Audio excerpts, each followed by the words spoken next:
Hello students, welcome to physics forum. মাধ্যমিক suggestion 2024 তোমাদের আজকে আমি মাধ্যমিকের ভৌত বিজ্ঞানের যে ফিজিক্স পার্টটা আছে তারই কিছু সাজেশন দেব। সাজেশন দেওয়ার আগে কিছু কথা বলি যে সায়েন্সের সেরকম পার্টিকুলার তো সাজেশন দেওয়া খুবই কঠিন। সায়েন্স তোমাদেরকে শিখতে হবে, ভৌতবিজ্ঞান, ফিজিক্স, কেমিস্ট্রি, ম্যাথ এগুলো শিখতে হবে ঠিকঠাকভাবে। তারপরেও কি হয়, যখন তোমাদের পরীক্ষা চলে তো খুব কম সময় তোমরা রিভাইজ দেওয়ার মতো টাইম পাও। একটা পরীক্ষার পরে আরেকটা যে পরীক্ষা আসছে, মাঝে যে গ্যাপ, ওই গ্যাপ খুবই কম। এবারে তো আরো কম পরীক্ষা তোমাদের এগিয়ে দেওয়া হয়েছে, তো সেই জন্য কি হয়েছে না, সকালবেলা তোমরা আরো কম টাইম পাচ্ছ, 1 ঘন্টা খুব বেশি হলে পরে টাইম পাবে। ওই কম সময়ের মধ্যে একটা চ্যাপ্টার থরলি পড়ে শেষ করা একটু সমস্যা হয়ে যায়। তো যদি তোমরা এইটা জেনে যাও যে হচ্ছে কি তার মধ্যে ইম্পর্টেন্ট টপিক কি কি আছে, তো সেইগুলোকে পড়ে গেলে সমস্ত চ্যাপ্টার কমপ্লিট করা একটু সুবিধা হবে। তো সেই রকম ভেবে আমি একটু সাজেশন করার চেষ্টা করেছি। শুধু সেটা নয়, প্রত্যেকটা সালে কেমন পড়েছে সেগুলো একটু ট্যালি করে আমি দেখেছি যে তাহলে কেমন কেমন পড়ছে কোশ্চেন, গতবারে যেটা পড়েছে এবারে পড়ছে কি পড়ছে না, বা ম্যাথগুলো যখন পড়ছে, নিউমেরিক্যাল বা অঙ্কগুলো যেমন পড়ছে প্রত্যেকটা সালে কেমন ভ্যারিয়েশন হচ্ছে, ওই রকম সবকিছু বিবেচনা করে আমি চেষ্টা করেছি সাজেশনটাকে করার। তো তোমরা প্রথম থেকে শেষ অবধি, হয়তো একটু লেন্দি হবে ভিডিওটা, প্রথম থেকে শেষ অবধি মন দিয়ে একটু দেখবে। তার কারণ আরো কিছু আছে। এই যে সাজেশনটা আমি তৈরি করেছি, সাজেশন মানে কি, সাজেশন মানে হচ্ছে গিয়ে কিছু কিছু পরিমাণ কোশ্চেন, খুব একটা বেশি নয়, সারা বই থেকে কিছু সিলেক্টিভ কোশ্চেন আমরা নেব। তো হয়তো সাজেশন দেখে মনে হতে পারে যে এখানে তো একটু বেশি হচ্ছে, আর একটু কম হলে ভালো হতো। তো আমি বলি, তো পুরো ভিডিওটা তোমরা শেষ অবধি দেখো। আমি একটাই সাজেশন তৈরি করেছি দু রকমের ক্যাটাগরির জন্য। ক্যাটাগরি তো ভাগ করাটা ঠিক নয়, তাও আমি বলি, ধরো কোনো স্টুডেন্টের কিছু কিছু তোমাদের বন্ধুদের কি হবে যে কারো খুব ভালো পড়া হয়ে আছে, পুরো চ্যাপ্টার বা পুরো সাবজেক্ট খুব ভালো করে পড়া হয়ে আছে, তো তার জন্য তাকে ভেবেও আমি কিছু করার চেষ্টা করেছি। আর যারা হচ্ছে গিয়ে একদম পড়া হয়নি তোমাদের, তাদের পড়া খুব খারাপ হয়েছে বা মিডিয়াম গোছের হয়েছে, তোমাদের জন্য হচ্ছে কি ভেবে এই সাজেশনটাকে তৈরি করা। তো কোনগুলো হচ্ছে গিয়ে সবার জন্য, কোনগুলো হচ্ছে গিয়ে যারা তাদের কম পড়া হয়েছে তারা আপাতত এইগুলো করবে, তো সেগুলোকে স্টার মার্ক দিয়ে হচ্ছে গিয়ে আমি কি করেছি, মেনশন করে দিয়েছি। তো আর আমি শুধু এখানে কিন্তু কোশ্চেন লিখে দেইনি। এক কথা তোমরা বলতে পারো যে আমি কোশ্চেন দেওয়ার মাধ্যমে, সাজেশন দেওয়ার মাধ্যমে, সাজেশনে যা যা আছে সবগুলো কিন্তু আমি চেষ্টা করেছি একটু একটু করে রিমাইন্ড করিয়ে দেওয়ার, মানে এক কথায় রিভিশন করানোর মতো বা আলোচনা করা, মানে একটা সাজেশন আমি তোমাদেরকে আলোচনা করেছি এখানে। আমার মনে হয় তোমরা মোটামুটি উপকৃতই হবে। তো তোমরা শেষ অবধি দেখো, ঠিক আছে? আর এর যে পিডিএফ তোমরা হচ্ছে গিয়ে আমি লিংক দিয়ে দেবো, আমার ফেসবুক পেজের লিংক দিয়ে দেবো। ফেসবুক পেজে এই সমস্ত তুমি পিডিএফ পেয়ে যাবে, ডাউনলোড করতে পারবে এই সাজেশনটা। তাও বলবো আমি যে শুধু পিডিএফ ডাউনলোড করে কিছু লাভ হবে না, কারণ হচ্ছে কি ধরো আমি এখানে অনেক কিছু জিনিস শর্টে লিখে রেখেছি, তো আমি অ্যাকচুয়ালি ওইটা সম্পর্কে কি বোঝাতে চাইছি সেটা আমি এই ভিডিওতে ভালো করে বোঝানোর চেষ্টা করেছি। যাই হোক, আর সময় নষ্ট করবো না। তো ফার্স্ট যে চ্যাপ্টারটা আমরা নিয়েছি ওটা হচ্ছে কি গ্যাসের আচরণ। দেখো, গ্যাসের আচরণে আমরা কয়েকটা জিনিস দেখছি। যে প্রথমে দেখো ইম্পর্টেন্ট টপিক, ঠিক আছে? ইম্পর্টেন্ট টপিকে প্রথমে নিয়েছি আমরা সূত্রের বিবৃতি আর সমীকরণ। এই সূত্রের বিবৃতি সমীকরণ বলতে তোমরা কি পড়বে না, সূত্রের যে বিবৃতি যেটা আছে বিবৃতিটাকে মুখস্থ করবে, আর তার যে মেন ইকুয়েশনটাকে মুখস্থ করবে এইরকম ভাবে। তো যেমন ধরো ফার্স্ট হচ্ছে কি আমাদের বয়েল সূত্র। তো বয়েল সূত্র হচ্ছে কি না, আমরা জানি বয়েল সূত্র হচ্ছে কি যেখানে স্থির উষ্ণতা বা টি স্থির থাকবে, আর এম বা ভর হচ্ছে গিয়ে নির্দিষ্ট থাকবে, তখন হচ্ছে কি আমরা বয়েল সূত্র কি লিখি না, ভি ভ্যারেজাস 1/p, অর্থাৎ আয়তন হচ্ছে কি চাপের সঙ্গে ব্যস্তানুপাতিক। তো এটা হচ্ছে আমাদের বয়েল সূত্র। নেক্সট কি আছে না, চাল সূত্র। চাল সূত্র যদি আমরা দেখি, চার্লসে কি লিখি না, হচ্ছে গিয়ে চার্লসের ফার্স্ট লেটার কি আছে, চ বা চা, অর্থাৎ এখানে চাপ স্থির থাকবে, এটা মনে রাখার একটা টেকনিক আর কি। তো চার্লসে কি দেখছি না, চাপ বা সেখানে পি হচ্ছে গিয়ে স্থির, আর কি আমি একটু দ্রুত বলার চেষ্টা করবো, লিখবো একটু দ্রুত, ঠিক আছে। তো আর সেখানে কি এম তো সবসময়ের জন্যই হচ্ছে গিয়ে নির্দিষ্ট থাকবে। তো এক্ষেত্রে দেখো এই যে চাপ বা হচ্ছে আমাদের চার্লসের যে সূত্র, এটা হচ্ছে দু রকম ভাবে লেখা যায়। একটা হচ্ছে গিয়ে যদি আমরা উষ্ণতার সাধারণ স্কেল নেই অর্থাৎ ডিগ্রি সেন্টিগ্রেড, তখন একরকম সূত্র হবে। আমার তার ইকুয়েশন কি হবে না, ভিটি ইকুয়ালস টু হচ্ছে কি V naught 1 plus T by হচ্ছে গিয়ে 273। এটা হচ্ছে গিয়ে যখন আমরা কি নেব উষ্ণতার সাধারণ স্কেল।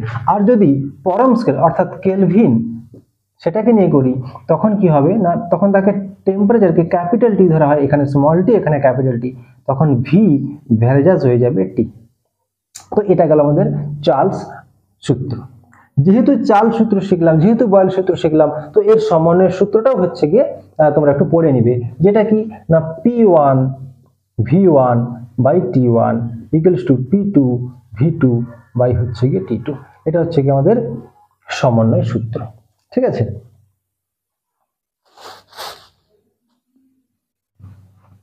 এটা হচ্ছে গিয়ে সমন্বয় সূত্র।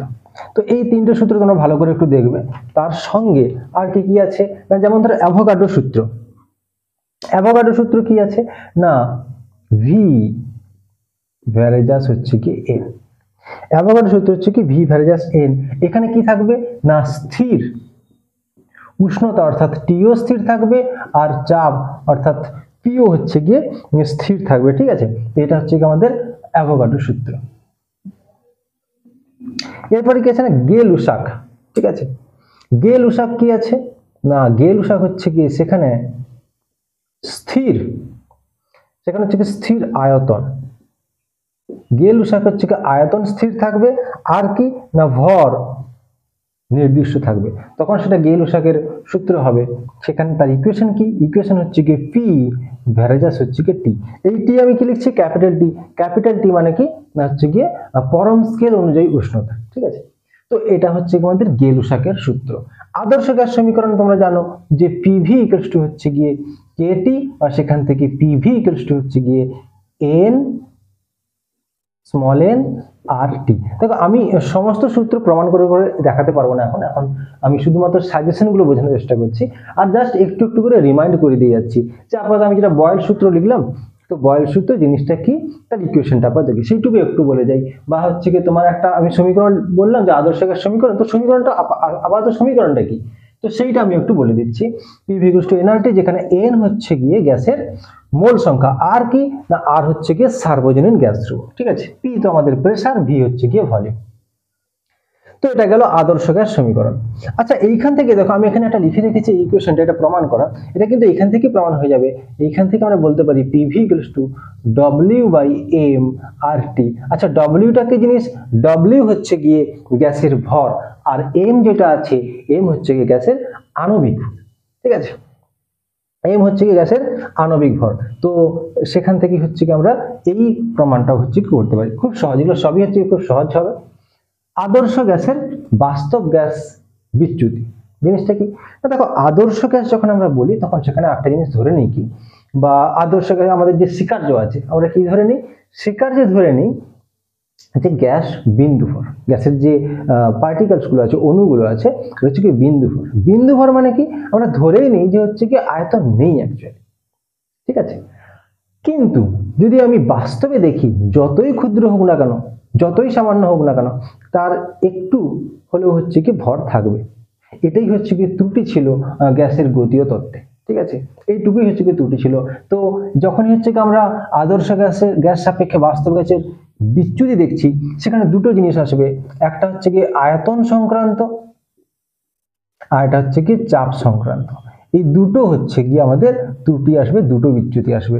তো এটাও তোমরা একটু দেখে নাও। আচ্ছা এটাকে হচ্ছে কি অ্যাকচুয়ালি ভ্যান ডার ওয়ালস সমীকরণ এখান থেকে পাওয়া যায়, সেটাও তোমরা চাইলে দেখতে পারো, না দেখলেও চলবে। আপাতত গ্যাসের গতীয় তত্ত্বের স্বীকার্যতা হচ্ছে কি আমরা একটু বললাম যে এই গ্যাস হচ্ছে কি গ্যাসের যে অণুগুলো সেটা বিন্দুভর আমরা ধরে নিই। আর বিশেষ করে তোমরা এই যে গ্যাসের গতীয় তত্ত্বের স্বীকার্যে একটা পয়েন্ট তোমরা অবশ্যই হচ্ছে কি দেবে, সেটা হচ্ছে কি মুক্তপথ।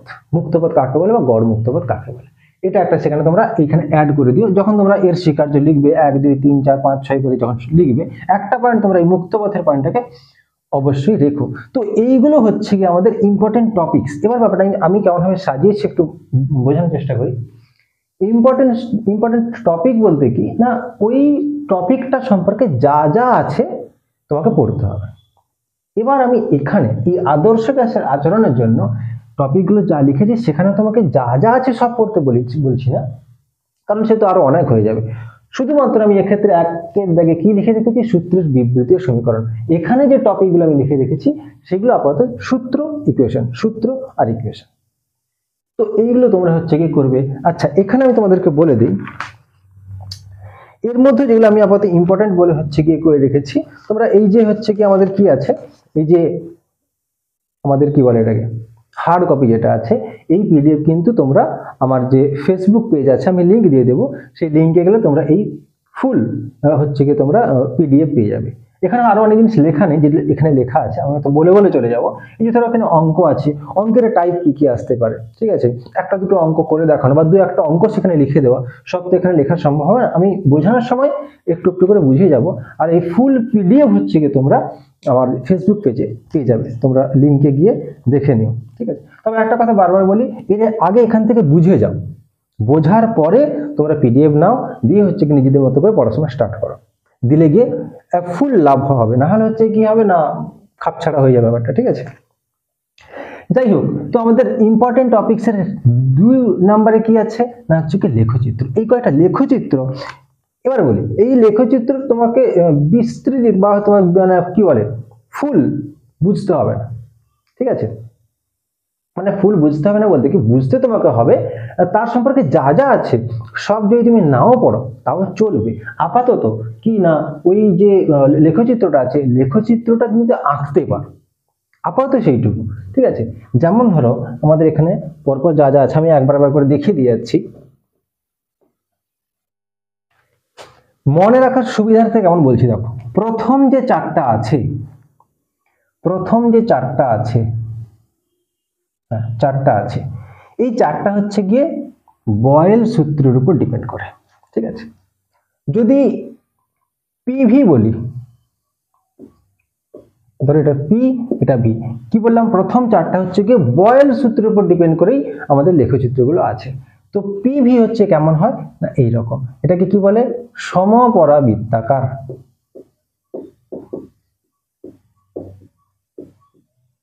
সমপরাবৃত্তাকার অনেক সময় এমসিকিউ তে দিয়ে দেয়, ধরো এই ছবিটাকে দিয়ে দিল বা ছবি দিল না, হয়তো বললো যে বয়েল সূত্রে যে পিভি যে লেখচিত্রটা আছে ওই লেখচিত্রটা কেমন, অপশন সমপরাবৃত্তাকার, তারপর ধরে দিয়ে দিল মূলবিন্দুগামী সরলরেখা বা এক্স অক্ষের সঙ্গে সমান্তরাল রেখা, এরকম 4-5 2-3টা দিয়ে দিল, তোমাকে এটাকে চুজ করতে হবে কি সমপরাবৃত্তাকার। তো এই নামটাও তোমাকে মনে রাখতে হবে। তবে বলে রাখি বাদবাকি যতগুলো আছে কোথাও আর এত ঝামেলা যুক্ত হচ্ছে কি নাম নেই, সব জায়গায় হচ্ছে কি ওই সরলরেখা বা মূলবিন্দুগামী সরলরেখা এরকমই সব আছে। এইটা শুধু তোমাকে একটু এক্সট্রা করে মনে রাখতে হবে। আপাতত আমি এখানে যা যা নিয়েছি, ঠিক আছে। নেক্সট দেখতে পাচ্ছি হচ্ছে কি পিভি আর হচ্ছে গিয়ে পি। তো এটা যদি পিভি হয়, এটা যদি পি হয়, এর লেখচিত্র কেমন হয় না পি অক্ষের সঙ্গে, এটা পি অক্ষ তার সঙ্গে সমান্তরাল। নেক্সট কি আছে না পি ভ্যারেজাস 1/v, এও মূলবিন্দুগামী সরলরেখা, আর তারপরে যেটা আছে ভি ভ্যারেজাস 1/p, এও মূলবিন্দুগামী সরলরেখা। তো এগুলো সবগুলো গেল কি হচ্ছে কি বয়েল সূত্রের উপর ডিপেন্ড করে, বয়েল সূত্রের উপর ডিপেন্ড করে হচ্ছে গিয়ে 4 রকমের আমাদের কি না লেখচিত্র। নেক্সট যে দুটো আছে এই দুটো হচ্ছে গিয়ে চার্লস সূত্রের উপর ডিপেন্ড করে দুটো আমাদের লেখচিত্র কেমন হবে না, একটা আছে দেখো কি আছে হ্যাঁ ভিটি, একটা হচ্ছে কি ভি। আচ্ছা এইটা একটু ভালো করে তোমাকে দেখতে হবে। আচ্ছা আমি আগে এ করে দিই, ভি আর ক্যাপিটাল ডি করে দিচ্ছি, তাহলে এটা কি হয়ে যাবে না মূলবিন্দুগামী সরলরেখা। কিন্তু যখন স্মল টি হবে ওইটা তোমাকে একটু ভালো করে মনে রাখতে হবে, এটা হচ্ছে কি আমাদের ভি, এটা হচ্ছে কি আমাদের স্মল টি। আচ্ছা এখানে ক্যাপিটাল টি বলতে এটা কেলভিনে আছে পরম স্কেল অনুযায়ী, আর এটা ডিগ্রি সেন্টিগ্রেডে আছে, বুঝা গেছে। এবার দেখো এখানে হবে কি একটু তোমরা এটা দেখানোর চেষ্টা করবে, এইভাবে ডট ডট করে নিয়ে এসে এইখানে মিলিয়ে দেবে, এইখানে তোমরা একটু দেখাবে যেটা কত না 273 ডিগ্রি, সেন্টিগ্রেড। এইটা তোমরা একটু দেখানোর চেষ্টা করবে এখানে। তো এই দুটো গেল হচ্ছে কি আমাদের চার্লস সূত্রের উপর ডিপেন্ড করে দুটো লেখচিত্র। নেক্সট আমাদের হচ্ছে কি পিটি। পিটি বলতে আমরা কি বলেছিলাম না হচ্ছে গিয়ে পিটি বলতে হচ্ছে গিয়ে গে-লুসাকের যে সূত্রটা ছিল, তো সেখানে কি হচ্ছে না পিটি অবশ্যই হচ্ছে কি আমাদের মূল বিন্দুগামী সরলরেখা। পিটি হচ্ছে গিয়ে মূল বিন্দুগামী সরলরেখা। নেক্সট আছে আমাদের কি ভিএন। ভিএন হচ্ছে কি অ্যাভোগাড্রো সূত্রের উপর লেখচিত্র। ভিএন কেমন হবে, ভি এর এন হচ্ছে কি এন হচ্ছে কি আমাদের মোল সংখ্যা, ঠিক আছে। এন হচ্ছে গিয়ে মূল সংখ্যা, ভি হচ্ছে গিয়ে আয়তন, এও হচ্ছে গিয়ে মূল বিন্দুগামী সরলরেখা। নেক্সট লাস্ট আছে আমাদের কি না পিভি। আমি এখানে এঁকে দিচ্ছি পিভি বাই আরটি, তার সঙ্গে হচ্ছে গিয়ে পি। এটা হচ্ছে গিয়ে পি অক্ষের সঙ্গে সমান্তরাল রেখা। তাহলে এটা কার উপর ডিপেন্ড করে, এটা হচ্ছে গিয়ে আদর্শ গ্যাস যে সমীকরণ আছে পিভি ইকুয়ালস টু এনআরটি, তার উপর ডিপেন্ড করে হচ্ছে গিয়ে এই আমাদের লেখচিত্রটা আছে। তো এই গেল হচ্ছে আমাদের লেখচিত্র। অনেক সময় এগুলো 1 নাম্বার দিয়ে দেয়, অনেক সময় এগুলো হচ্ছে কি 2 নাম্বারও দিয়ে দিতে পারে, আবার অনেক সময় এও দিতে পারে একটা সূত্র তোমাকে লিখতে দিল, তার সঙ্গে বললো যে এই গ্রাফটা এঁকে দেখাও বা এই লেখচিত্রটা এঁকে দেখাও। তো এরকম হচ্ছে কি এখানে তোমাদের গ্রাফ দিতে পারে। এই চ্যাপ্টারটিতে আমাদের এই গ্যাসের আয়তনে গ্যাসের আচরণে কিন্তু এই আমাদের গ্রাফ বা যে লেখচিত্র কিন্তু খুবই ইম্পর্টেন্ট, ঠিক আছে। আচ্ছা, কিছু ইম্পর্টেন্ট কোশ্চেন ধরলে তো একটা চ্যাপ্টার থেকে দেখা যাবে কয়েক হাজার কোশ্চেন হবে, ঠিক আছে। তার মধ্যে আমি দেখেছি যে এইরকম টাইপের কোশ্চেন হচ্ছে একটু বেশি করে পড়ে, সেখানে আমি কয়েকটা লিখে রেখেছি। যেমন ধরো ফার্স্ট দেখতে পাচ্ছি আর্দ্র বায়ু শুষ্ক বায়ু অপেক্ষা হালকা হয় কেন? কেন হালকা হয় আর্দ্র বায়ু শুষ্ক বায়ু অপেক্ষা? কারণ আর্দ্র বায়ুতে কে থাকে, আর্দ্র বায়ুতে হচ্ছে গিয়ে H2O থাকে, আর আমাদের শুষ্ক বায়ুতে হচ্ছে কি বিভিন্ন গ্যাস থাকে, যেমন হচ্ছে কি N2 হতে পারে, O2 হতে পারে। এবার হয় কি শুষ্ক বায়ুতে এই সমস্ত গ্যাসের বা শুষ্ক বায়ুতে যা যা গ্যাস আছে সবার যে ঘনত্ব, সেই ঘনত্ব কি হয় যে আমাদের আর্দ্র বায়ুর ঘনত্ব কি, তাহলে কি বলতে পারি এখানে না শুষ্ক বায়ুর যে ঘনত্ব আছে সেটা যে আর্দ্র বায়ু আছে তার অপেক্ষা হচ্ছে কি বেশি, আর্দ্র বায়ুর যে ঘনত্ব আছে তার অপেক্ষা বেশি। তো ঘনত্ব বেশি তাই হচ্ছে কি আমাদের তার কি বেশি হবে না সে ভারী বেশি হবে। অর্থাৎ বলতে পারি আর্দ্র বায়ু হচ্ছে কি হালকা হয়, শুষ্ক বায়ু হচ্ছে কি তার থেকে ভারী হবে। বা আমি এখানে যেরকম কোশ্চেন লিখে রেখেছি আর্দ্র বায়ু শুষ্ক বায়ু অপেক্ষা হালকা হয়, ঠিক আছে। তো নেক্সট আমাদের কি দেখতে পাচ্ছি না এইচটিপিতে 22.4 লিটার NH3 এবং 22.4 লিটার CO2 এদের মধ্যে অণুর সংখ্যা কেমন হয়, আবার পরমাণুর সংখ্যা কেমন হয়? পরীক্ষায় কোশ্চেন কেমন দিতে পারে, পরীক্ষায় কোশ্চেন কেমন দিতে পারে একটু বলি দাঁড়াও। ওই যে পরীক্ষার কোশ্চেন হচ্ছে গিয়ে যে পরমাণুর সংখ্যা কি সমান হবে নাকি আলাদা হবে, বা অণুর সংখ্যা সমান হবে নাকি আলাদা হবে, এরকম টাইপের কোশ্চেন একটু বেশি দেয়। তো একটু দেখে নিন এটা অ্যাকচুয়ালি কি বলতো, যখন অণুর সংখ্যার ব্যাপার আসবে তখন অণুর সংখ্যা কি হবে, অণু সবসময়ের জন্য হচ্ছে কি সমান হবে। কারণ এসটিপি মানে কি নির্দিষ্ট উষ্ণতার বা নির্দিষ্ট হচ্ছে কি আমাদের বা স্থির আমাদের নির্দিষ্ট চাপ, তো তার সঙ্গে আমাদের এও হচ্ছে কি 22.4 লিটার আর CO2 হচ্ছে কি 22.4 লিটার। তো এটা কার সূত্র হয়ে যাচ্ছে, এটা হচ্ছে কি অ্যাভোগাড্রো সূত্র হয়ে যাচ্ছে। তো সেখানে আমাদের হচ্ছে কি অ্যাভোগাড্রো যে সংখ্যা সেটা হচ্ছে, তো এই অণু কার সঙ্গে সমান হবে 6.023 × 10⁻23। অ্যাভোগাড্রো সংখ্যার সঙ্গে হচ্ছে গিয়ে সমান হয়ে যাবে কে না এদের অণুর সংখ্যা। কিন্তু সমস্যা হচ্ছে কি পরমাণুর সংখ্যা কিন্তু সমান হবে না। কারণ দেখো একটা অণুতে যদি আমি NH3 এর কথা বলি তাহলে একটা অণুতে কটা পরমাণু আছে, 3টে হাইড্রোজেনের পরমাণু, একটা নাইট্রোজেনের পরমাণু, তো 4টা হচ্ছে গিয়ে পরমাণু আছে। আবার যদি CO2 এর কথা ধরি সেখানে 2 1 3 3টা হচ্ছে গিয়ে পরমাণু আছে। তাহলে অণুর সংখ্যা তো সমান, তাহলে কি হবে এখানে তো একটা অণুতে 4টা, এখানে একটা অণুতে 3টা, তার টোটাল যদি পরমাণুর সংখ্যা দেখি তাহলে অবশ্যই NH3 এর পরমাণুর সংখ্যা বেশি হয়ে যাবে, তার থেকে CO2 এর পরমাণুর সংখ্যা কম হবে, ঠিক আছে। তার মানে কি বুঝলাম, অণুর সংখ্যা সমান হবে যদি এই কন্ডিশনগুলো বলা থাকে অবশ্যই, কিন্তু পরমাণুর সংখ্যা অসমান হবে, এবং সেটা কার বেশি কার কম সেটা আমরা এখানে সংখ্যা দেখেই বুঝতে পারছি যে NH3 এর বেশি হবে, CO2 এর কম। নেক্সট দেখতে পাচ্ছি কি পরম শূন্য উষ্ণতায় গ্যাসের আয়তন বাস্তবে শূন্য হয় কি? দেখো পরম, সবার আগে তো পরম শূন্য উষ্ণতা মানে কত না -273°C। এটা হচ্ছে কি পরম শূন্য উষ্ণতা। তো এই উষ্ণতায় কি বলছে গ্যাসের আয়তন বাস্তবে কি শূন্য হয়? দেখো বাস্তবে কি হয়, অ্যাকচুয়ালি শূন্য করা যায় না। বাস্তবে আমাদের এই যে এই উষ্ণতা মানে -273°C উষ্ণতায় কি হয় না, কোনো গ্যাসের আয়তনকে, আয়তন লেখা আছে তো, আয়তনকে শূন্য করা যায় না। তার কারণ কি না, ওই উষ্ণতায় যেতে যেতে প্রথমে সে ঘনীভূত মানে গ্যাস প্রথমে ঘনীভূত হয়ে তরল হয়ে যাবে, তারপরে আরো সেটা জমে কঠিন হয়ে যাবে। তো শেষ অবধি কি হয়, এই অবধি পৌঁছাতে পৌঁছাতে সে কঠিন হয়ে যাচ্ছে বা ঘনীভূত হয়ে তরল হয়ে যাচ্ছে। তো সেই জন্য কি হয়, তাকে আয়তনে মানে গ্যাসের আয়তনকে শূন্য করা যায় না। ঠিক আছে। আর এর আচ্ছা আর বলতে কি সার্বজনীন গ্যাস ধ্রুবক, এর একক এবং মাত্রা খুব ভালো করে তোমরা মনে রাখবে। ঠিক আছে। এর যে হচ্ছে কি আমাদের মাত্রা আছে, মাত্রাটা কেমন হচ্ছে কি ml² T⁻⁻2 মোল (⁻⁻1 K⁻⁻1)। ঠিক আছে। এটা হচ্ছে কি আমাদের আর বা সার্বজনীন গ্যাস ধ্রুবকের মাত্রা। একক হচ্ছে কি তোমরা মুখস্থ করবে। পরম শূন্য উষ্ণতা কি, একে পরম বলে কেন, ফারেনহাইটের স্কেলের মান কত। পরম শূন্য উষ্ণতা একটু আগেই বললাম যে আমাদের এই যে এটাই হচ্ছে আমাদের পরম শূন্য উষ্ণতা, বা একে এরকম বলা যেতে পারে 0K।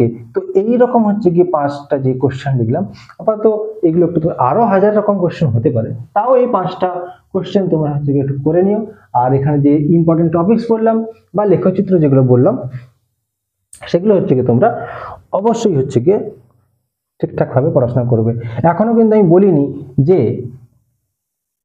যাদের খুব ভালো করে পড়া হয়েছে তারা কেমন পড়বে, বা যারা একটু পড়া ঠিকঠাক হয়নি, মিডিয়াম গোছের হয়েছে বা একদমই হয়নি যাদের, তারা কেমন পড়বে। আগে যেটা বলছি শুনে নাও, আমি শেষে বলছি যে কে কেমন পড়বে। ঠিক আছে। আমি এখানে যে অঙ্কগুলো আছে সেগুলো একটু বলে দিই, তারপরেই বলছি। অঙ্ক যেমন দেখো, আচ্ছা দেখো আমি দেখেছি যে বয়েল এবং চার্লস যে সূত্র আছে সেখানে দিয়ে কিন্তু প্রায়বারে একটা না একটা হচ্ছে কি অঙ্ক দিচ্ছে, এবং এটা কেমন না সাধারণ অঙ্ক, মানে শুধুমাত্র প্লেন বয়েল চার্লস বা তাদের যে সমানের সূত্র আছে তাদের উপর ডিপেন্ড করে একদম প্লেন অঙ্ক। প্লেন অঙ্ক বলতে কেমন, যেমন ধরো আমি একটা কোশ্চেন বলছি যে ধরো তোমাকে দেওয়া আছে এসটিপিতে, ঠিক আছে, এসটিপিতে হচ্ছে কি কোনো একটা গ্যাসের তোমাকে আয়তন দেওয়া আছে হচ্ছে কি কত 52 সেমি কিউব, ঠিক আছে, সরি 52 মিটার কিউব ধরো দেওয়া আছে। ঠিক আছে, 52 মিটার কিউব দেওয়া আছে। আর বলেছে উষ্ণতা অপরিবর্তিত আছে। উষ্ণতা হচ্ছে গিয়ে অপরিবর্তিত। আমি জাস্ট দেখাচ্ছি কেমন টাইপের অঙ্ক পড়ে, এইটাই যে পড়বে তার কোনো মানে নেই। সংখ্যা পাল্টে দিতে পারে, কোশ্চেন একটু হয়তো ঘুরিয়ে দিতে পারে, অঙ্ক তো এরকম ভাবে সাজেশন করা সম্ভব না। আমি টাইপটা তাও একটু বলে দিচ্ছি, এরকম টাইপের পড়ার চান্স খুব বেশি। উষ্ণতা ধরো অপরিবর্তিত আছে, তাহলে বলছে হচ্ছে গিয়ে কি না 104 সেমি-Hg। ঠিক আছে, এই চাপে গ্যাসের আয়তন সমান হচ্ছে কি কত। ঠিক আছে। আচ্ছা তাহলে কি বললো না এসটিপিতে কোনটা গ্যাসের আয়তন তোমাকে বলা আছে 52 হচ্ছে কি মিটার কিউব। ওকে, তারপরে বলেছে যে উষ্ণতা অপরিবর্তিত কিন্তু চাপ পরিবর্তিত হয়ে গেছে কত না এইটাতে। তো চাপ পরিবর্তন করা হয়েছে আর কি, তাহলে সেই সময় তার হচ্ছে গিয়ে আয়তন কত হবে। ঠিক আছে। তো যেই দেখেছি উষ্ণতা অপরিবর্তিত আছে, সঙ্গে সঙ্গে তোমাকে বুঝে নিতে হবে কি যেটা বয়েল সূত্রে যাবে, কারণ বয়েল সূত্রের শুরুতেই ছিল যে কি না উষ্ণতা স্থির থাক, তার মানে এখানে বয়েল সূত্রে কাজ করবে। তো বয়েল সূত্রের ইকুয়েশনটা কি না আমরা জানি যে পিভি ইকুয়ালস টু হচ্ছে গিয়ে কে, সেখান থেকে বলতে পারি P1 V1 equals to P2 V2। সেখান থেকে আমাদের এবারে এখানে কি কি দেওয়া আছে দেখি, আমরা বলতে পারি এখানে কি দেওয়া আছে V1 সমান হচ্ছে গিয়ে 52 দেওয়া আছে, আর এটা আমাকে V2 হচ্ছে গিয়ে বার করতে হবে। P2 আমাকে হচ্ছে গিয়ে 104 সেমি-Hg আমাকে দেওয়া আছে। ঠিক আছে। আর এখানে আমার ধরো P1 আমাকে কত দেওয়া আছে না 76 সেমি-Hg। কি করে বুঝলাম 76, এখানে এসটিপি বলা আছে, এসটিপি তে P বলতে 76 সেমি-Hg। ওকে, ওকে, তো এখানে আমাদের দেখতে পাচ্ছি এখানে সেমি আছে, এখানে সেমি আছে, তার মানে এটাকে মিটার রাখা যাবে না, এটাকেও সেমি করতে হবে। তো এটাকে যদি মিটার সেমি কিউব করতে চাই তাহলে ইন্টু 10⁶ করে আমরা হচ্ছে গিয়ে সেমি কিউব করে দেবো। বাদ বাকি সব পেয়ে গেছি, V1 পেয়েছি, P1 পেয়েছি, P2 পেয়েছি, V2 বার করতে হবে। তো এই সূত্রে আমি দেখছি সবই পেয়ে গেছি, শুধু V2 বার করতে হবে। তো এই ভ্যালুগুলো এখানে তোমরা বসাবে, দিয়ে অ্যান্সার তোমরা বার করবে। আমি অ্যান্সারটা বলে দিচ্ছি, তোমরা বাড়িতে করে দেখতে পারো যে V2-র যেটা অ্যান্সার হবে সেটা হবে 38 semi cube, sorry 38 semi cube না, 38, যেহেতু আমার মিটার দেওয়া ছিল তো আমরা অ্যান্সারটা মিটারে বার করবো, 38 মিটার কিউব। ঠিক আছে, তো এইরকম টাইপের হচ্ছে কি তোমাদের অঙ্ক পড়তে পারে। আরো কিছু অঙ্ক হচ্ছে কি আমাদের যে এই যে আমাদের যে হার্ড কপি যেটা আছে, এই আমাদের কি বলে সাজেশনে, এখানে আরো কিছু অঙ্ক এরকম ভাবে, বেশি নয়, দু একটা করে এক্সট্রা অঙ্ক আরো লেখা আছে, তোমরা পিডিএফ এ সেটা হচ্ছে কি পেয়ে যাবে। ওকে, পিডিএফ কোথায় দেওয়া আছে বললাম না, আমার যে ফেসবুক পেজ আছে সেই ফেসবুক পেজে এই পিডিএফ তোমরা পেয়ে যাবে। আচ্ছা, আর টাইপ একটা দেখছি অঙ্কের দেওয়া আছে এখানে যে পিভি ইকুয়ালস টু W/M/RT, এটা দিয়েও তোমাকে অঙ্ক দিতে পারে। এটা কেমন অঙ্ক হতে পারে এখান থেকে? না, এখান থেকে অঙ্ক হতে পারে, ধরো তোমাকে বললো যে 300 K উষ্ণতায়, 300 K তোমাকে উষ্ণতা দেওয়া আছে এবং কত না হচ্ছে কি 570 mmHg এই পরিমাণ চাপে হচ্ছে 2.2 গ্রাম CO2 এই যে গ্যাস আছে এর আয়তন সমান কত? আমি শর্টে লিখলাম, দেখো কি বলেছে, 300 K উষ্ণতায় 570 mmHg চাপে 2.2 গ্রাম CO2 এর আয়তন কত? কোন সূত্রে যাবে? না এই সূত্রে যাবে। কি হবে, কি কি দেওয়া আছে একবার দেখে নিবে।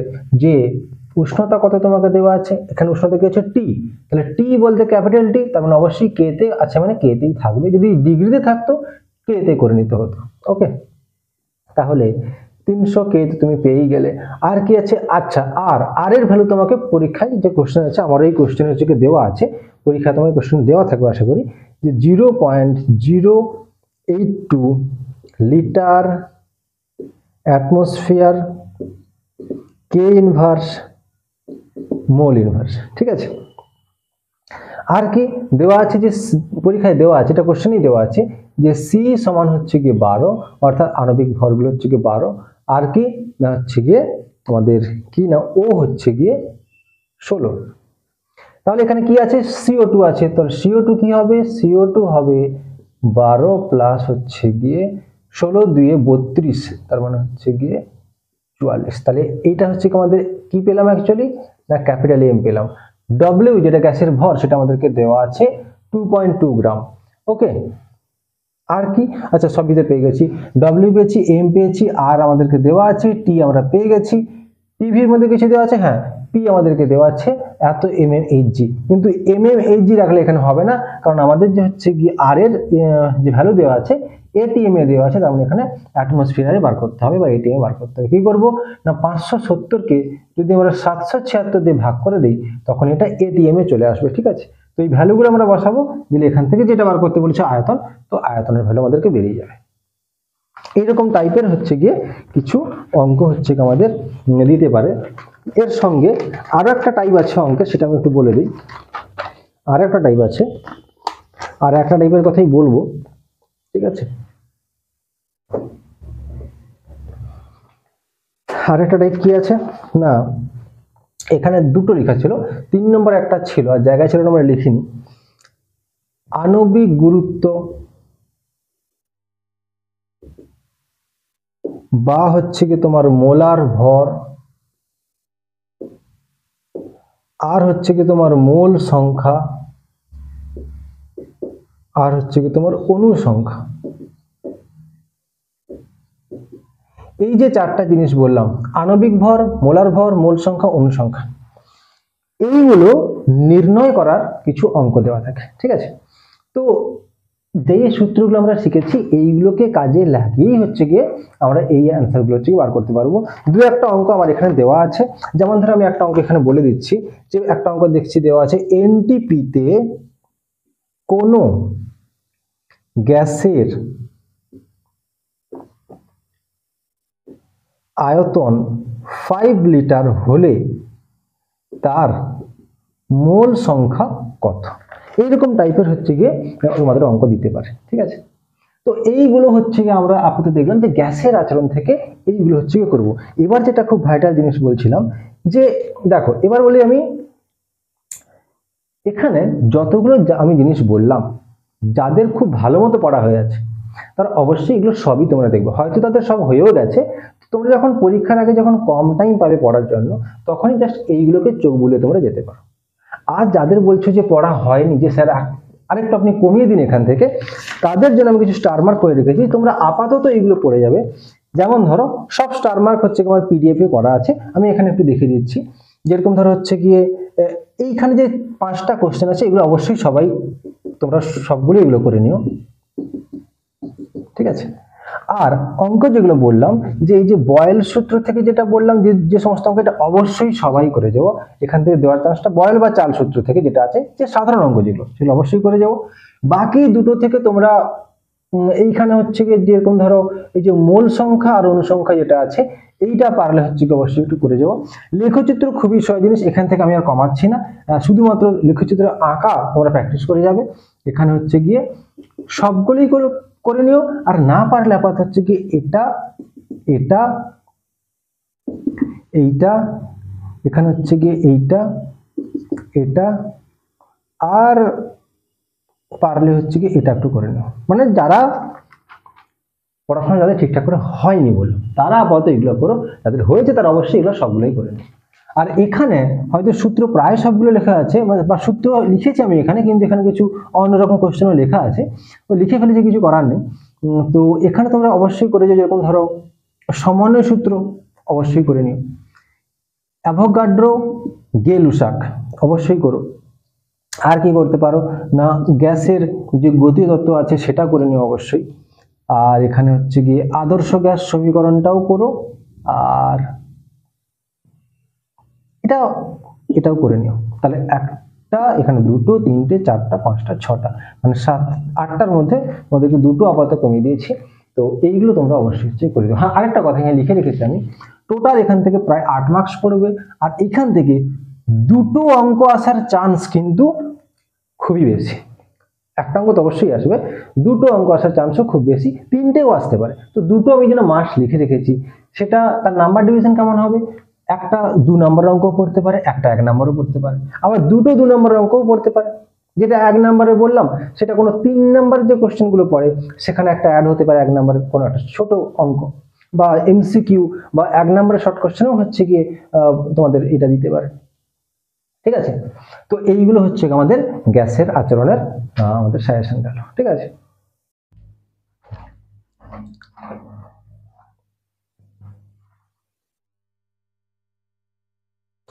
এবার আমরা আলো যে চ্যাপ্টারটা আছে তার কিছু সাজেশন দেব। ঠিক আছে, দেখো আলোতে আমি 2টো হচ্ছে কি পার্ট করেছি, একটা হচ্ছে কি ইম্পর্টেন্ট টপিকস আর কোশ্চেন। এখানে টপিক আর কোশ্চেনকে আমি একসঙ্গেই রেখে দিয়েছি। টোটাল 20খানা টপিক বা কোশ্চেন আছে, তার ভিতরে আবার কিছু কিছু জিনিস আছে, আমি বোঝাচ্ছি কি জিনিসগুলো আছে। আর একটা পার্ট হচ্ছে গিয়ে ইম্পর্টেন্ট কোশ্চেন্স বলছি, টাইপ অফ নিউমেরিক্যালস, যেটা আমাদের গ্যাসের যে আচরণ সেখানেও ছিল।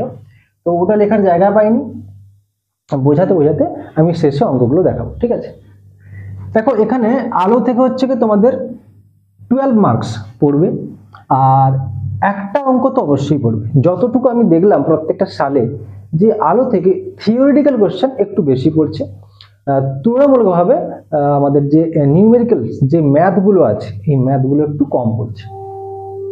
তাও কিন্তু একটা অঙ্ক মাস্ট পড়বে, 2টাও পড়তে পারে। ঠিক আছে, একটা অঙ্ক মাস্ট। যাই হোক, ইম্পর্টেন্ট টপিক আর কোশ্চেনে কি আছে দেখি। দেখো ফার্স্ট আছে, দেখতে পাচ্ছি গোলীয় দর্পণ। গোলীয় দর্পণের বিভিন্ন অংশের সংজ্ঞা।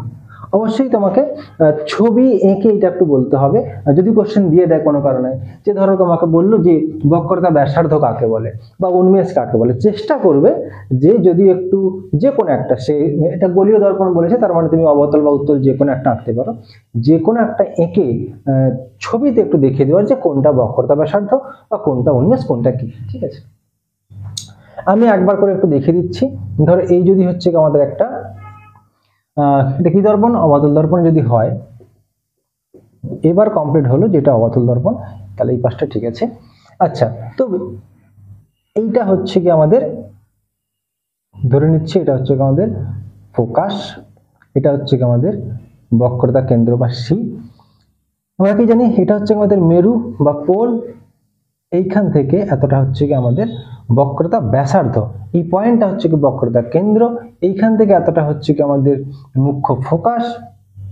আচ্ছা, কি কি যে ছিল, মুখ্য ফোকাস হয়ে গেল, উন্মেষ। আচ্ছা, উন্মেষ হচ্ছে কি এইটা যদি একটা প্রান্ত হয়, এটা একটা প্রান্ত হয়, সেখান থেকে যদি হচ্ছে কি আমি এরকম একটা রেখা টেনে দিই, এটা হয়ে যাবে আমাদের উন্মেষ। এটা কি উন্মেষ? আচ্ছা, উন্মেষের কিন্তু দুটো ভাগ আছে, একটা রৈখিক উন্মেষ আর একটা হচ্ছে গিয়ে কৌণিক উন্মেষ। আমি যেটা আঁকলাম এটা হচ্ছে গিয়ে, এই যে রেখাটা আঁকলাম এটা হচ্ছে গিয়ে রৈখিক উন্মেষ। আর যদি কৌণিক উন্মেষের কথা বলা হয় তাহলে কিন্তু ওই দুটো প্রান্ত থেকে যদি আমি দুটো লাইন টানি বক্রতা কেন্দ্র অবধি, তাহলে যে কোণ তৈরি হচ্ছে এটা হচ্ছে আমাদের কৌণিক উন্মেষ। একটু হয়তো অসুবিধা হতে পারে, বাইরে রাস্তায় কাজ চলছে, হয়তো হালকা সাউন্ড আসতে পারে, একটু কষ্ট করে তোমরা শুনে নিও যা যা বলছি। আচ্ছা, এটা গেল হচ্ছে আমাদের বক্রতা কেন্দ্র, বক্রতা ব্যাসার্ধ, উন্মেষ, মুখ্য ফোকাস হয়েছে। আচ্ছা, এবার এইখানে আচ্ছা মুখ্য ফোকাস জিনিসটাকে একটু বলে দিই। যদি হচ্ছে কি প্রধান অক্ষের সঙ্গে সমান্তরালভাবে আলোকরশ্মি আসে, তাহলে সেই আলোকরশ্মিগুলো প্রধান অক্ষকে যে পয়েন্টে হচ্ছে গিয়ে ছেদ করে যায় সেই পয়েন্টটা হচ্ছে কি মুখ্য ফোকাস, ঠিক আছে।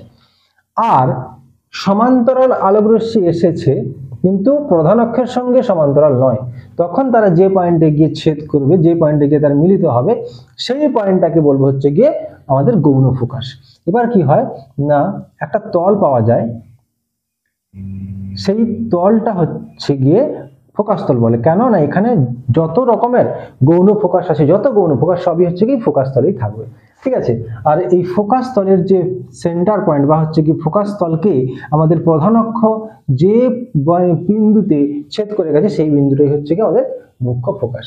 উপাক্ষীয় বা প্রান্তিক রশ্মি কি না, যে সমস্ত রশ্মিগুলো আমাদের হচ্ছে কি প্রান্ত বরাবর হচ্ছে কি আসে, মানে আমাদের যে দর্পণ আছে, ঠিক আছে, মানে কি যে সমস্ত রশ্মিগুলো হচ্ছে গিয়ে, ধরো এই হচ্ছে কি আমাদের একটা অবতল দর্পণ, যেসব রশ্মিগুলো কি হবে না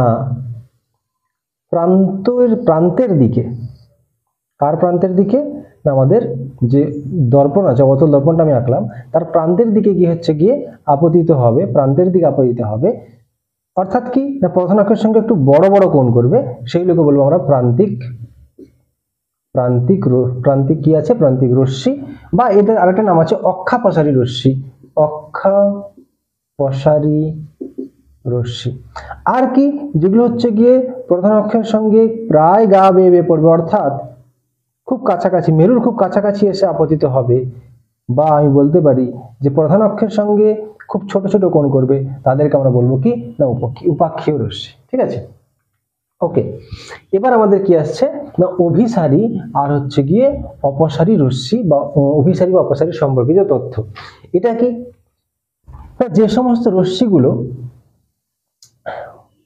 অনেক দূর থেকে এসে কোনো একটা বিন্দুতে মিলিত হয় সেই সমস্ত রশ্মিগুলোকে হচ্ছে গিয়ে অভিসারী রশ্মি বলবো।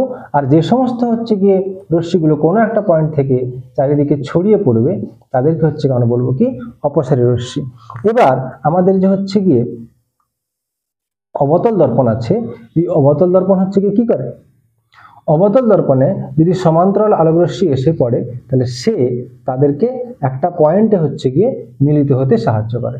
তাই জন্য আমাদের যে অবতল দর্পণ আছে, এই অবতল দর্পণ হচ্ছে গিয়ে কি না অভিসারী লেন্স, অভিসারী লেন্স বলছি, অভিসারী দর্পণ হিসাবে এই জায়গায় কাজ করছে। আর আমাদের যে কে আছে না উত্তল যে হচ্ছে কি দর্পণ আছে, উত্তল দর্পণ, এখানে যদি সমান্তরাল আলোকরশ্মি এসে পড়ে তাহলে সে কি করে না রশ্মিগুলোকে চারিদিকে ছড়িয়ে দেয়। তো আমাদের এই যে উত্তল দর্পণ আছে এটা অপসারী দর্পণ হিসেবে হচ্ছে কি কাজ করছে। আচ্ছা, একই রকম ভাবে এখানে দুটো জিনিসই লেখা আছে যে কোন লেন্স বা কোন দর্পণ কিভাবে কাজ করে। যদি বলি হচ্ছে উত্তল দর্পণ উত্তল লেন্স যদি বলি তাহলে কি হবে, এখানে সমান্তরাল আলোকরশ্মি এসে পড়লে এক জায়গায় একটা বিন্দুতে মিলিত হয়, তাহলে উত্তল যেটা হচ্ছে আমাদের লেন্স আছে সে কি করছে না অভিসারী লেন্সের মতো কাজ করছে। তাহলে কি দেখলাম, উল্টো কেস হচ্ছে, যেটা উত্তল দর্পণ যখন উত্তল হচ্ছে সে অপসারী হিসেবে কাজ করছে, আর লেন্স যখন উত্তল হচ্ছে সে অভিসারী। তার মানে অবতলের ক্ষেত্রেও ঠিক সেম, অবতল দর্পণ হলে সে অভিসারী হিসেবে কাজ করছে, অবতল লেন্স হলে অপসারী হিসেবে কাজ করছে। কিভাবে, এই যদি আমাদের হচ্ছে একটা অবতল লেন্স হয়, এখান থেকে সমান্তরাল রশ্মি পড়লে সে চারিদিকে হচ্ছে ছড়িয়ে পড়ে, তাহলে কোন লেন্স কোন দর্পণ কিভাবে কাজ করছে সেটা আমাদের হলো। আর কি না হচ্ছে কি, এখান থেকে একটা কোশ্চেন দেয় যে যদি অন্য যা কিছু আমরা এখানে বলছি সবই কি না হচ্ছে গিয়ে বায়ুতে রেখে, যদি অন্য কোনো মিডিয়ামে তাদেরকে আমরা নিয়ে যাই। ধরো আমি একটা এক্সাম্পল দিচ্ছি, উত্তল লেন্স। উত্তল লেন্স যে মেটেরিয়াল দিয়ে তৈরি হবে সে তার যে প্রতিসরাঙ্ক, তার থেকে যদি হচ্ছে গিয়ে আমাদের যে মাধ্যমের মধ্যে তাকে হচ্ছে গিয়ে রাখা হচ্ছে তার প্রতিসরাঙ্ক যদি বেশি হয়, তাহলে কি হবে না উত্তল লেন্স হিসেবে কাজ করবে না, সে অবতল লেন্সের মতো হচ্ছে কাজ করবে, অর্থাৎ অপসারী হিসেবে কাজ করবে। ঠিক আছে, এরকম টাইপের কোশ্চেন হচ্ছে কি আমাদের দিতে পারে। আর কি না বস্তু প্রতিবিম্বের মধ্যে অবস্থান প্রকৃতি, এটা তো খুবই ইম্পর্টেন্ট। এখান থেকে যেমন 2 নম্বর কোশ্চেন দিতে পারে, ঠিক তেমনি শর্ট কোশ্চেন তো প্রত্যেকবারই একটা না একটা করে দিয়েই দেয় এখান থেকে। ঠিক আছে, কেমন ধরো আমি একটা অবতল দর্পণের ক্ষেত্রে যদি বলি, তাহলে হচ্ছে যদি অবতল দর্পণ হয়, তাহলে এটা আমাদের এফ ছিল অর্থাৎ মুখ্য ফোকাস, এটা আমাদের সি ছিল অর্থাৎ বক্রতা কেন্দ্র। তো বস্তুকে কোথায় কোথায় রাখলে প্রতিবিম্ব কোথায় কোথায় যায়, এই যে জিনিসটা, ঠিক আছে। যদি বস্তুকে হচ্ছে আমরা অসীমে রাখি তাহলে প্রতিবিম্ব ফোকাসে তৈরি হয়, যদি বস্তুকে অসীম আর সি এর মাঝে কোথাও রাখি তখন প্রতিবিম্ব ফোকাস আর সি এর মাঝে কোথাও একটা উৎপন্ন হয়। যদি বস্তুকে আমরা সি এর উপর রাখি তাহলে প্রতিবিম্ব সিতেই হচ্ছে কি তৈরি হবে, কিন্তু উল্টো, আগের গুলো হচ্ছে কি সব উল্টোই ছিল। এইভাবে যত আমরা বস্তুকে যত সামনের দিকে এগিয়ে নিয়ে যাবো, অর্থাৎ দর্পণের দিকে নিয়ে যাব, প্রতিবিম্ব তত হচ্ছে গিয়ে দূরের দিকে যাবে এবং আস্তে আস্তে প্রতিবিম্ব বড় হবে। সব ক্ষেত্রেই উল্টো, কিছু ক্ষেত্রে হচ্ছে গিয়ে সমশীর্ষ বা সোজাও হবে। কখন, যদি আমরা কি করি বস্তুকে ফোকাস থেকেও আরো কাছে নিয়ে আসি, তখন কি হবে, একটা সমশীর্ষ কিন্তু অসৎ প্রতিবিম্ব তৈরি হবে অবতল দর্পণের ক্ষেত্রে। এরকম ভাবে উত্তল দর্পণেও হবে, উত্তল লেন্সেও হবে, অবতল লেন্সেও হবে। সব ক্ষেত্রে হচ্ছে কি তোমাকে এই জিনিসগুলো একটু মনে রাখতে হবে যে বস্তুকে কোথায় কোথায় রাখলে প্রতিবিম্ব কোথায় কোথায় তৈরি হয়। ঠিক আছে, এটার একটা ডিটেলস ভিডিও, শুধুমাত্র এইটার উপর একটা ডিটেলস ভিডিও আমার দেওয়া আছে, তো তোমরা হচ্ছে কি ওটা দেখতে পারো। তোমরা সার্চ করলে আমার চ্যানেলে সার্চ করলে তোমরা প্রথমের দিকে পেয়ে যাবে, তোমরা দেখতে পারো ওটা। ওকে, এরপর কি আছে, গোলীয় দর্পণ ও লেন্সের ব্যবহার। এটা কি মানে ধরো আমাদের গোলীয় দর্পণ যেগুলো আছে, উত্তল দর্পণ আছে, অবতল দর্পণ আছে, কোনটা হচ্ছে গিয়ে গাড়ির হচ্ছে গিয়ে আমাদের যে দর্পণ যেটা ইউজ করা হয় গাড়িতে, সেটা কেন হচ্ছে কি ডক্টরদের ক্ষেত্রে কেন, কোথায় ডেন্টিস্ট কি কোন দর্পণ ইউজ করছে।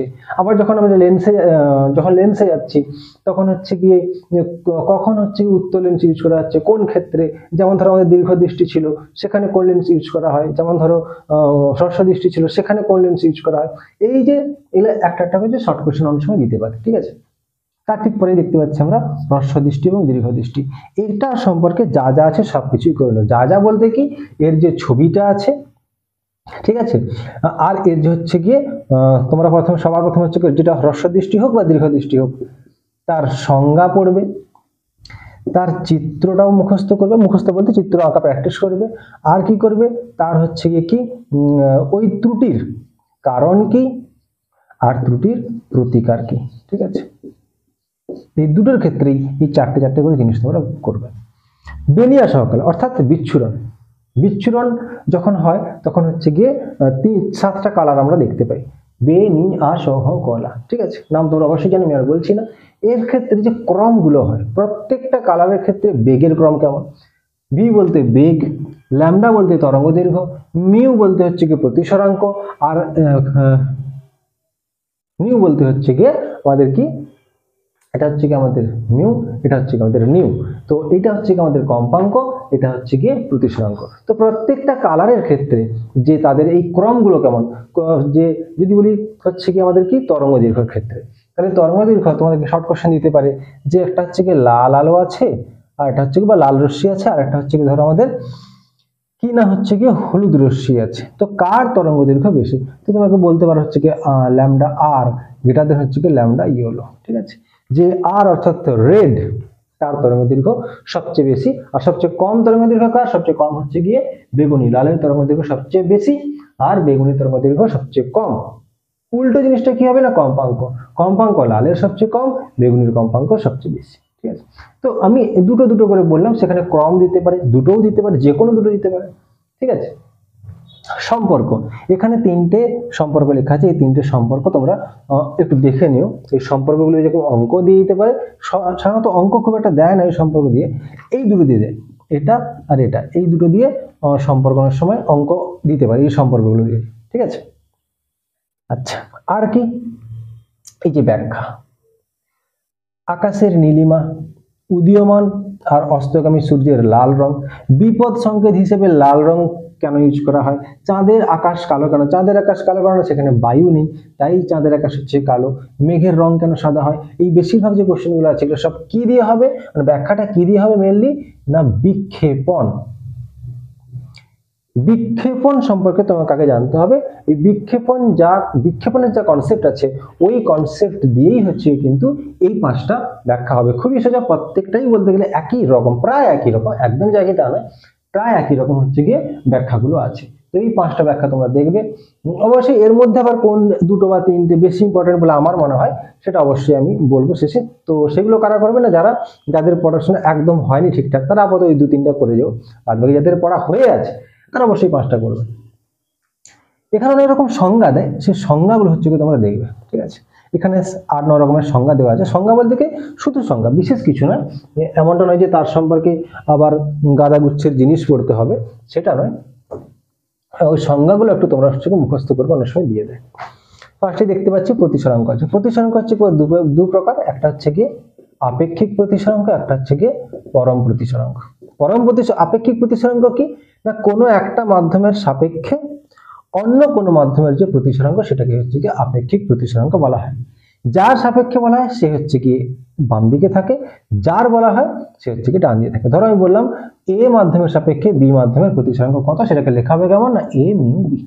এগুলো কিন্তু সব সাফিক্স আছে, ঠিক আছে, মানে এ মিউ বি এরকম ব্যাপারটা। ঠিক আছে, এই যে আপেক্ষিক প্রতিসরাঙ্ক বললাম, এই যে যার সাপেক্ষে বলছি, এই যে এখানে এর সাপেক্ষে বললাম, এই এ মাধ্যমটা যখনই এ আর হয়ে যাবে বা হচ্ছে গিয়ে শূন্য মাধ্যম বা ভ্যাকুয়াম হয়ে যাবে, তখনই বাকি যে মাধ্যমে মানে এ আর বা শূন্য মাধ্যমের সাপেক্ষে অন্য যে কোনো মাধ্যমের প্রতিসরাঙ্ককে আমরা পরম প্রতিসরাঙ্ক বলবো, আর কিছুই না। এই দুটো হচ্ছে গিয়ে, এইটুকুই হচ্ছে গিয়ে পার্থক্য। ঠিক আছে, যে কোনো মাধ্যমের সাপেক্ষে যে কোনো মাধ্যম আপেক্ষিক, ওই যার সাপেক্ষে হচ্ছে সেটা যখন এয়ার বা ভ্যাকুয়াম হয়ে যাবে তখন সেটা হয়ে গেল পরম প্রতিসরাঙ্ক। তো এর সংজ্ঞা তোমরা দেখবে। বিবর্ধন খুবই ইম্পর্টেন্ট জিনিস। বিবর্ধন হচ্ছে কি M equals to V by U বা হচ্ছে গিয়ে আই বাই হচ্ছে গিয়ে ও। বিবর্ধন কি না, বিবর্ধন হচ্ছে গিয়ে আমাদের আই বলতে হচ্ছে গিয়ে ইমেজ বা প্রতিবিম্ব যেটা হয় তার দৈর্ঘ্য, বাই ও হচ্ছে গিয়ে অবজেক্ট বা বস্তুর দৈর্ঘ্য। এটা হচ্ছে কি আমাদের বিবর্ধন। তার সংজ্ঞা তোমরা করবে, আমি জাস্ট ইকুয়েশনটা লিখলাম। মাইনাস প্লাসের ব্যাপার অবশ্যই আছে, সেটা কোনো সমস্যা নয়। ন্যূনতম চ্যুতি করতে হবে তোমরা করবে না, তোমরা এটা সবচেয়ে ভালো হবে যদি গ্রাফ থেকে করো। দেখবে তোমাদের এরকম একটা গ্রাফ আছে, এই গ্রাফে হচ্ছে গিয়ে এটা হচ্ছে কি আমাদের I1, এটা হচ্ছে কি আমাদের I2 হতো। ঠিক আছে, এইরকম এটা কি হতো না, এটা হচ্ছে কি I2 মাইনাস হচ্ছে কি I1 হতো। যত হচ্ছে কি আমরা, এটা হচ্ছে কি আমাদের ডেল্টা বা হচ্ছে কি চ্যুতি, এটা ন্যূনতম চ্যুতি না, এটা হচ্ছে কি চ্যুতি। আর এই বরাবর হচ্ছে কি আমরা আপতন কোণের মানগুলোকে রেখেছি। যত হচ্ছে কি আমরা ডেল্টাকে আস্তে আস্তে কমাবো, তত দেখতে পাচ্ছি এইখানটায় যখন আমি আসবো তখন I2 মাইনাস যে I1 আস্তে আরো কমে যাচ্ছে। ওহো, ছবিটা ভুলে গেছে, সরি, এটা তো দাগটা লেগেই গেল এখানে।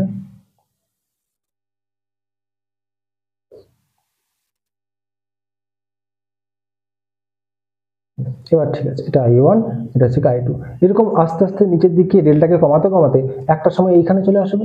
এইটাকে আমরা বলছি হচ্ছে গিয়ে ন্যূনতম চ্যুতি। ঠিক আছে, কখন সেটা না, যখন I1 বা I2 মাইনাস I1 বা I1 মাইনাস I2 যাই হোক না কেন, এখানে দেখো I1 মাইনাস I2 বা I2 মাইনাস I1 এর একটা ভ্যালু আছে। যখন এই পয়েন্টে পৌঁছাবো তখন এই রেখাটা, এই যে রেখাটা আছে, এই রেখা ছোট হতে হতে হতে হতে একটা সময় জিরো হয়ে গেছে। এই রেখার কোনো, এই পয়েন্টে কোনো ভ্যালুই নেই, তো জিরো। এখান থেকে বলতে পারি I1 সমান হচ্ছে কি I2।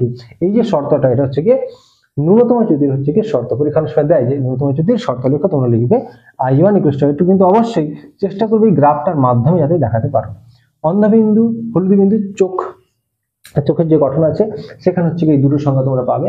তো অন্ধবিন্দু, হলুদ বিন্দু একই রকম ওই চোখেই তোমরা পাবে উপযোজন, অভিযোজনের সংজ্ঞা। বিচ্ছুরণ তোমরা দেখলাম প্রথমেই, এখানে একটা অঙ্ক কি একটা দেখছিলাম, আচ্ছা হ্যাঁ, এই যে বেনিয়া সহকলা, সেখানে আমরা বিচ্ছুরণ দেখলাম যে একটা রশ্মি গিয়ে পড়লো, সে যখন 7টা কালারে হচ্ছে কি ভেঙে গেল, তখন হচ্ছে কি ওটাকে আমরা বিচ্ছুরণ হচ্ছে কি বলছি। আর বিক্ষেপণ তো হচ্ছে কি দেখলাম কি না, একটা হচ্ছে কি আলো এসে পড়লো, যখন হচ্ছে কি খুব ক্ষুদ্র ক্ষুদ্র ছোট ছোট পার্টিকেলসের উপর আলো এসে হচ্ছে কি পড়ছে, তখন কি হচ্ছে সে প্রথমেই আলো থেকে শক্তি সংগ্রহ করছে, আবার সেই শক্তিকে চারিদিকে ছড়িয়ে দিচ্ছে। তো দ্যাট ইজ কল্ড হচ্ছে কি বিক্ষেপণ বা হচ্ছে কি স্ক্যাটারিং। আমি খুব বেশি ডিটেলস এখন বললাম না, আমি জাস্ট হালকা হালকা করে বলে যাচ্ছি, ঠিক আছে? এগুলোর ভিতরে কিন্তু আরো অনেক ডিটেলসের ব্যাপার আছে, ঠিক আছে? আমি জাস্ট তোমাদেরকে রিমাইন্ড করে দিচ্ছি যে জিনিসগুলো কি। পরিপূরক বর্ণ, লেন্সের ক্ষমতা হচ্ছে কি তোমার P = 1/f। তোমরা মনে রাখবে যদি তোমাদের অঙ্ক দেয়, আমরা যখন অঙ্ক করব দেখব যে P = 1/f, এটা যখন f আমার মিটারে আছে, আর যখন f সেমিতে থাকবে তখন P = 100/f। ভালো করে এটা মনে রাখবে, ঠিক আছে? শুদ্ধ অশুদ্ধ বর্ণ, আচ্ছা প্রমাণ তোমরা অবশ্যই করবে। R = 2f, delta = I1 + I2 - a, আর কাচের স্ল্যাবে R = 2f বলতে সবাই অবশ্যই জানো R = 2f। দর্পণের ক্ষেত্রে আমরা দেখেছি, এই যে দর্পণ হয়, দর্পণের ক্ষেত্রে R বলতে কি, R বলতে হচ্ছে কি এটা হচ্ছে কি বক্রতা ব্যাসার্ধ, এটা বক্রতা কেন্দ্র, এইখান থেকে এতটা বক্রতা ব্যাসার্ধ সেটাকে আমরা R ধরি, এটা যদি ফোকাস হয় এইখান থেকে এটা হচ্ছে কি ফোকাস দূরত্ব f। তো প্রমাণ করতে হয় R = 2f, ঠিক আছে? অনেক খুব বেশি বড় না, মোটামুটি ছোট একটা প্রমাণ আছে। আর একটা হচ্ছে কি এই যেটা বললাম ডেল্টা, যেখানে ডেল্টা হচ্ছে কি ন্যূনতম চ্যুতি, এটা কার ক্ষেত্রে হয়? এটা হচ্ছে কি আমাদের প্রিজমের ক্ষেত্রে। প্রিজমের ক্ষেত্রে যে প্রমাণটা আছে, এই যে এই আলো রশ্মি পড়লো এইখানে হচ্ছে কি না, এইটা আমার I1, এখানে হচ্ছে কি এইটা হচ্ছে কি I2। তো এই যে প্রমাণটা আছে এখানে R, এখানে এইটা হচ্ছে কি R1, এইটা হচ্ছে কি R2, এই যে প্রমাণটা আছে এখানে। তো আর A হচ্ছে কি A সমান R1 প্লাস হচ্ছে কি R2। ভিতরে একটু প্রমাণ আছে অবশ্যই, একটু এই প্রমাণটা একটু বড় আছে, তাও আসার চান্স আছে বলে মনে হয়, কারণ দেখলাম গতবারে পড়েনি, গত 2-3 বারেও পড়েছি বলে মনে হয় না। তো এটা তোমরা একটু করবে। কাঁচের স্ল্যাবে কি না, এই যদি একটা কাঁচের স্ল্যাব হয়, এই এখানে এসে আলো এসে পড়তো, সেখান থেকে এইভাবে আলো মেখে এখানে পড়তো, তো কি হতো, যে রাস্তা দিয়ে যাওয়ার কথা ছিল এখানে যে নির্গত রশ্মি এর সঙ্গে সমান্তরাল হয়ে যায়, এটাই হচ্ছে কি মেন প্রমাণ। তো এটা I1, এটা I2, তো I1 = I2 হচ্ছে কি এখানে প্রমাণ করতে হয়। এই প্রমাণটাও পারলে তোমরা দেখবে। তো এই গেল হচ্ছে কি আমাদের ইম্পর্টেন্ট টপিকস আলো থেকে। এবার এর কিছু ম্যাথমেটিক্স আছে, অর্থাৎ টাইপস অফ নিউমেরিক্যালস যেটা আমরা বললাম, সেটা একবার হচ্ছে কি দেখে নেই। এখান থেকে একটা অঙ্ক, এখানে আমি তো বললাম প্রথম থেকে যে থিওরি, আমার মনে হয় থিওরি একটু বেশি ইম্পর্টেন্ট, অঙ্ক একটু কম দিচ্ছি, বাকি গুরুত্ব না। বাকি বলতে কি গ্যাসের আচরণ আর তড়িৎ, চলতড়িৎ, তার তুলনায় এর একটু অঙ্ক কম। তো টাইপস অফ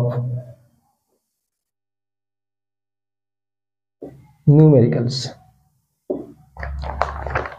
যেমন কি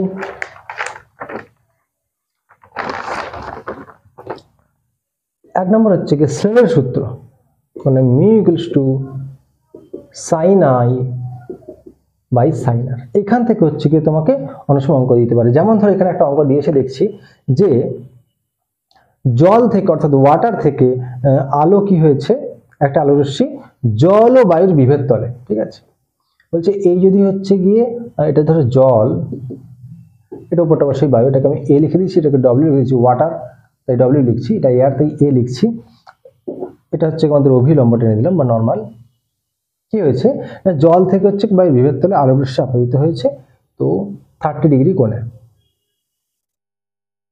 এটা হচ্ছে আমাদের 30 ডিগ্রি কোণে, এই কোণে হচ্ছে আপতিত হয়েছে। তাহলে বলছে প্রতিসরণ কোণ কত হবে। আর একটা জিনিস দেওয়া আছে কি না, μW দেওয়া আছে কত, 4/3, এটা দেওয়া আছে। তার সঙ্গে দেওয়া আছে সাইন ইনভার্স 2/3, তার ভ্যালু দেওয়া আছে 41.8 ডিগ্রি, ঠিক আছে? তো এখানে কি সূত্র দিয়ে অঙ্ক হতে পারে না হচ্ছে গিয়ে এই যে এখানে যে মিউ যেটা আছে এটা কি এ মিউ বি, তোমাকে দেখতে হবে কোন মাধ্যম থেকে হচ্ছে গিয়ে কোন মাধ্যমে পড়েছে, ঠিক আছে। তো আমি যখন এই যে শ্রেণীর সূত্র আছে আমার ভিডিও দেওয়া আছে একটা, সেখানে আমি শিখেছিলাম যে শ্রেণীর সূত্রগুলো কিভাবে মনে রাখবে। এটাকে এইভাবে মনে রাখবে, যদি ধরো হচ্ছে গিয়ে আলো এ মাধ্যম থেকে বি মাধ্যমে হচ্ছে গিয়ে পড়ে, ঠিক আছে, তো ধরে হচ্ছে কি এটা আই, এটা হচ্ছে কি আর, এই যে আমাদের হচ্ছে মাধ্যম আছে এর প্রতিসরাঙ্ক ধরো মিউ এ, এর প্রতিসরাঙ্ক ধরো মিউ বি, তাহলে মনে রাখবে এইভাবে যে মাধ্যমের প্রতিসরাঙ্ক লিখছো সেই মাধ্যমের সাইনের কোণ ইকুয়ালস টু যে মাধ্যমের প্রতিসরাঙ্ক লিখছো সেই মাধ্যমের সাইনের কোণ। তাই মিউ এ লিখেছি, সেখানে কোণ কত আছে আই, না এইরকম ভাবে তোমরা একটু মনে রাখার চেষ্টা করবে, তাহলে মনে থাকবে। এই সূত্রের কাজে লাগিয়ে তোমরা হচ্ছে কি এখানে দেখবে আলো কোথা থেকে কোথায় গেছে তার উপর ডিপেন্ড করে তোমার সূত্র একটু চেঞ্জ হবে, ভ্যালুগুলো বসাবে, অ্যান্সার কত আসবে, অ্যান্সার আসবে 41 পয়েন্ট, অ্যান্সার কিন্তু আসবে 41.8 ডিগ্রি। বলবে কি করে বুঝলাম, দেখো এখানে হঠাৎ করে একটা ভ্যালু দিয়েছে সাইন ইনভার্স 2/3, এই অঙ্কে তো কোথায় হঠাৎ সাইন ইনভার্স 2/3 তোমাকে এই ভ্যালুটা দিল, তার মানে নিশ্চয়ই অঙ্কের শেষে এইরকম কিছু একটা আমাদের মান এসছে, যে কারণে হচ্ছে গিয়ে যেহেতু তোমরা হচ্ছে গিয়ে টেনে পড়ো, তো এইগুলো হচ্ছে গিয়ে সাধারণত তোমাদের মনে নাও থাকতে পারে। আমরা কি জানি যে সাইন আমরা 0-র ভ্যালু জানি, সাইন 30-র ভ্যালু জানি, 60 জানি, 90 জানি, এইগুলো আমরা হচ্ছে জানি, 45 জানি, কিন্তু তোমার হচ্ছে কি 41.8 ডিগ্রি এটার ভ্যালু আমরা জানি না। তো এই জন্য এখানে এরকম ভাবে ভ্যালু দেওয়া আছে, তো আমি এই জন্য বললাম যে অ্যান্সারটা আশা করি 41.8 ডিগ্রি হচ্ছে কি হবে, ঠিক আছে। তোমরা অবশ্য পরীক্ষার হলে এরকম চালাকি করতে যাবে না, তার কারণ হচ্ছে গিয়ে আমি এখানে হচ্ছে কেন জানতাম অঙ্কটা অ্যান্সার এটাই আসবে, তাই আমি বলে দিলাম। পরীক্ষার তোমরা চালাকি করবে, ঠিক আছে, পরীক্ষার যে খাতা দেখবেন যিনি, আমাদের খাতায় হচ্ছে গিয়ে বড় বড় রসগোল্লার ছবি আঁকবে, ঠিক আছে, এরকম চালাকি করতে যাবে না, তোমরা করে দেখবে ডিরেক্ট অ্যান্সার এরকম বসিয়ে দেবে না, ঠিক আছে। আর একটা কি আমাদের একটা অঙ্ক হচ্ছে কি বললাম এটা একটা টাইপ, আরো কেমন টাইপের অঙ্ক আসতে পারে, যেরকম ধরো A mu B equals to হচ্ছে গিয়ে মিউ বি বাই হচ্ছে গিয়ে মিউ এ, এটা দিয়ে হচ্ছে গিয়ে আমাদের অঙ্ক আসতে পারে। যেমন একটা অঙ্ক ধরো বলছে বায়ুর সাপেক্ষে জলের প্রতিসরাঙ্ক, আমি কি বলেছিলাম যার সাপেক্ষে বলবে তাকে বাম দিকে, মিউ জল বলেছে, এইটা আমি ডিরেক্ট লিখছি, একদম অঙ্ক পড়বে তোমরা ডিরেক্ট লিখবে এরকম বায়ুর সাপেক্ষে জলের প্রতিসরাঙ্ক মানে এ মিউ ডব্লিউ, এটা কত বলেছে না হচ্ছে কি 4/3। আর কি বলেছে না বায়ুর সাপেক্ষে কাঁচের প্রতিসরাঙ্ক অর্থাৎ এ মিউ গ্লাস কত বলেছে না 3/2। আচ্ছা আরেকটা জিনিস দেখো, যখন হচ্ছে কি বায়ুর সাপেক্ষে বলছি তখন বায়ুকে বারবার এর পাশে লেখার দরকার নেই, বায়ুর সাপেক্ষে বলা মানেই সে অলরেডি পরম প্রতিসরাঙ্ক হয়ে গেছে, তখন আমরা এইগুলোকে শুধু মুছে দিব। এই এ বলতে বায়ু, এই মানে যে সবসময় বায়ু হবে তা নয়, আমি এখানে এ বলতে বায়ু লিখেছিলাম, তো বায়ু বা ভ্যাকুয়াম হলে আমরা বাম দিকেটাকে মুছে দিতে পারি, এগুলো সব পরম প্রতিসরাঙ্ক হয়ে গেছে। নেক্সট কি বলেছে, কোশ্চেন দিয়েছে জলের সাপেক্ষে গ্লাসের প্রতিসরাঙ্ক কত, এটা তো আমি ডিরেক্ট সূত্র দেখতে পাচ্ছি এ মিউ বি সমান mu B by mu A, তো এখানে লিখে দেবো এ ডব্লিউ মিউ জি সমান mu G by mu W, value আছে বসিয়ে দেবো, অ্যান্সার পেয়ে যাবো, একদম সোজা। আবার একটা বলি এ মিউ বি সমান আরেকটা সূত্র আছে, এটা দিয়ে অঙ্ক দিতে পারে, এ মিউ বি সমান V A by V B, ভালো করে মনে রাখবে এ মিউ বি সমান mu B by mu A, কিন্তু ভি যখন হবে ভি বলতে বেগ তখন V A by V B হবে, এটা দিয়েও অঙ্ক হতে পারে। একটা অঙ্ক বলছে হীরকের যে হচ্ছে কি আমাদের প্রতিসরাঙ্ক আছে সেটা কত, এটাকে আমি মিউ ডি লিখছি, হীরকের প্রতিসরাঙ্ক মিউ ডি লিখছি, তার ভ্যালু দেওয়া আছে কত 2.42।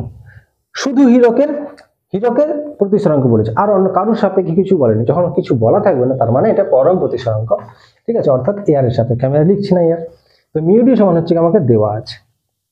এবার বলছে হীরকের মধ্য দিয়ে আলোর বেগ কত অর্থাৎ ভিডি সমান কত জানতে চাইছে।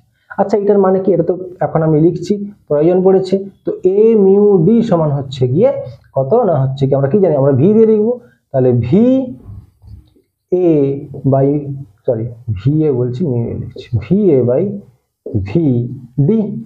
এই ভি এ বলতে কি বায়ুতে আলোর বেগ, যেটার ভ্যালু আমরা জানি 3 × 10⁸ মিটার পার সেকেন্ড।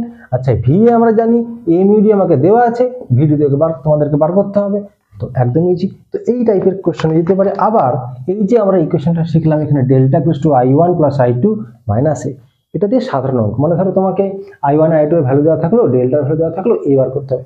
যে চারটা আমার অজানা রাশি আছে যে কোনো তিনটা দেওয়া থাকলো অন্য একটা বার করতে হবে। এইরকম তোমাকে সহজ অঙ্ক দিতে পারে।